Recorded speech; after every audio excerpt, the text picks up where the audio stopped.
Okay, pindot na. Mga idol, tingnan nyo yung mga manok dito nila sa farm. Kagagandang manok. Tingnan nyo ito. Hiraw. Solido katawan, makapuno. Napakaganda ng manok dito. Dito kasi guys, sa farm na to, meron silang regular na veterinary inspection. Kaya ang mga manok dito, alaga talaga. Tapos magagaling yung kanilang handler. Ito, ang pangalan ng farm nila, PMM Game Farm. Ito, sa matatagpuan itong farm nila sa Barangay Santor, Tanawan City, Batangas.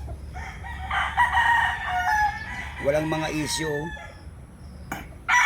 Ang laban talaga, buo ang mga katawan. Hyper ang mga manok na ito guys. Yung mga interesado sa bitaw, PM lang kayo sa akin. Magkano rito pre? 7,000. 7,000 benta nila rito. 7K bawat isang manok. Pero quality naman. Ang gagandang manok guys. Ito paborito kong kulay kaya ito ang binalag ko eh. Mahilig kasi ako sa hiraw. Magaling kasi ito sila sa mga first fight. Lusot sila sa first fight. Kaya ito paborito kong balahibo eh. Dito ko rin binili guys yung puti na classic white kelso. Ang mga manok nila rito talagang granted na magaganda. Akala mo maliit siya. Pero pag hinawakan mo, busog na busog ang katawan, nakatitigas. Sarado sipitan. Pusuan ang manok kaya mabilis ito pumihit at saka gumaroto. Ito ang mga manok guys sa farm. Tingnan nyo, video pre. Tingnan yung mga manok nila rito. Ang gaganda.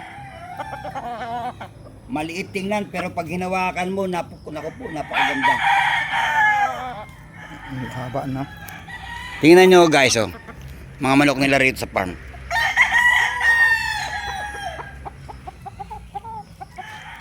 Ang mga lahi ng manok nila rito, ano para sweater no? Sweater. Boston. Ano yung isa? Golden Boy, Kelso, tsaka ano isa pare? Kay Bustabo no? Sweater yan. Meron silang sweater dito na galing mismo kay Bustabo ng Mexico. Yan mga anak ko. Alin? Yan. Ito guys, oh, sweater ito. Yan, pungkan. Yung pungka na to. Ang gaganda ng mga manok nila rito.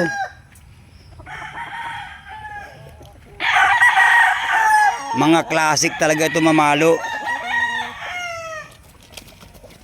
Kompleto kasi ito. Ano sila eh, itong mga to, banded ito ng WPC. Double wing band to pre no? Ito yung nangangasiwa itong aking kumpare. Siya yung handler nila rito eh. Tingnan nyo yung mga manok nila rito guys. Ang gaganda. Dito ko binibili yung aking mga materyales. Kung mga napapanood yung laban ko, dito nagbilang na ng panalo. Hindi nagpapasugat, maingat. Ang mga manok nila rito maingat, alam nilang may bakal. Eto guys yung kapatid ng white kelso ko. Ito. Yung napanood yung laban na hindi nagpasugat, ito yun. Ito yung kapatid niya. Kaya lang mataas din ang presyo nila rito, 7K. Ang gagandang gumaroti guys. May special talent itong mga ito. Kaya dito ko gustong bumili lagi ng manok. Kasi nga mga manok dito sa PMM Game Farm ng Tanawan City, Batangas mas mura kaysa sa ibang farm na kilala na. Mas mataas ang bentahan no? Ito guys, sweater ito. Sweater na banderaduhan na pencil fit na yellow. Tingnan nyo yung uri ng manok. Ito guys, tingnan mo maliit sa video pero pag ito hinawakan mo, bulto ito na solido. Maraming pagpipilian dito guys. Halos lahat na ng balahibo nandito na. Napakaganda ng mga manok nila rito.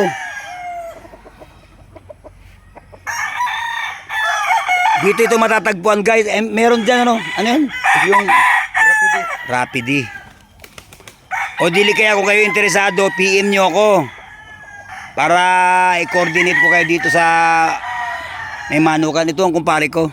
Ang pangalan nito John Ray.